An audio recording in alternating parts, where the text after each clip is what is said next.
né? A gente teve um outro caso também, que daí já foi relacionado à vizinhança, né? Que nesse caso talvez a gente conseguisse tirar, mas aí dependeria de uma denúncia dos vizinhos. Isso. Nós tínhamos aí temos, né, ainda, né? Mas eles já estão também nesse mesmo processo. Aí no caso é apartamento, né? Os vizinhos reclamavam, a sala comercial também reclamava, e só que eles não queriam se envolver, né? Eles não queriam fazer a denúncia, eles não queriam, aí como é que nós digamos temos provas? assim, dar a cara a tapa, né? Isso. Então, a informação chega pra gente, só que a gente fica de mãos atadas porque a gente não tem como comprovar aquilo ali. Isso. Se a gente não tá lá presencialmente, a gente não vê, né? A gente tá aqui no escritório, às vezes vai lá visitar outro imóvel com outro cliente, só que a gente não vê a situação. Sim. Né? Então, é uma situação que ela dependeria de uma denúncia na delegacia. BO. Feito um BO. Que isso precisaria ser feito pelos vizinhos. Por quê? Para a gente poder comprovar a política de boa vizinhança. Sim. Só que como eles quiseram se abster disso, a gente ficou de mãos atadas. Sim. E aí a proprietária também chegou pra gente querendo retirar o inquilino. Isso. Só que se a gente não tem provas dessa perturbação da ordem, como é que a gente vai retirar sendo que tem um contrato e a gente é obrigado a respeitar o contrato? Isso. É aquilo que eu sempre falo, contra provas não há argumentos. Porém, se tu não tem provas, como é que tu vai argumentar? E que daí, aí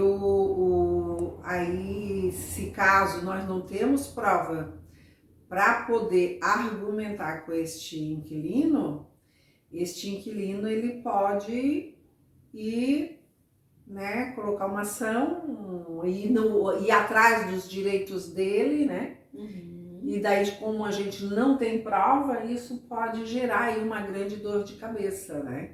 Então, a gente tem que respeitar as provas que a gente tem. Qual é a prova majoritária que a gente tem no caso de locação? O contrato.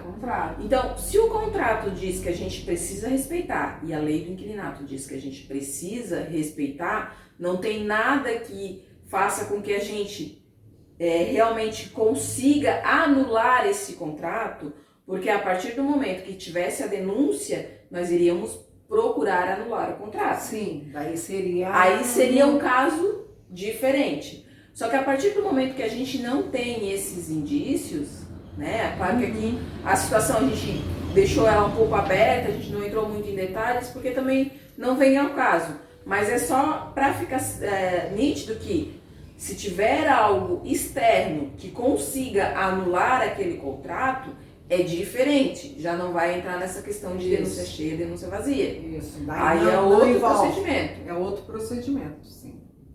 Porque daí nós vamos ter as provas, né?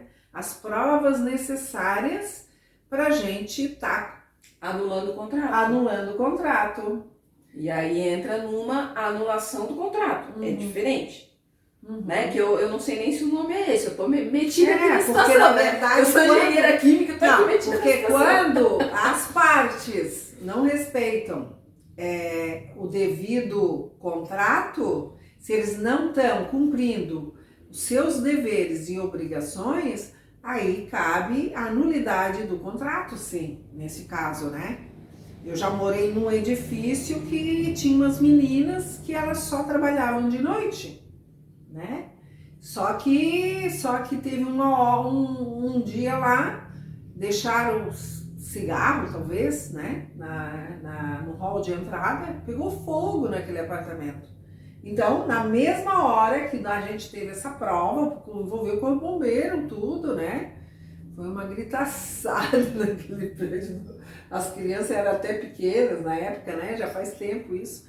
E só que daí teve provas, né? Então a gente deu, os próprios condôminos, os proprietários daquele apartamento, naquele prédio, naquela época, foi na imobiliária, que era a imobiliária que estava administrando aquele imóvel, nós demos um prazo X para elas desocuparem aquele imóvel. aquele contrato. Aquele contrato teve que ser anulado. Porque daí a gente acaba entrando em uma outra questão Sim. da locação, que seria as infrações, né? Sim. Que não vem ao caso agora, a gente só destacou. Mas só que são situações, se nós não tivermos provas, não tem como a gente...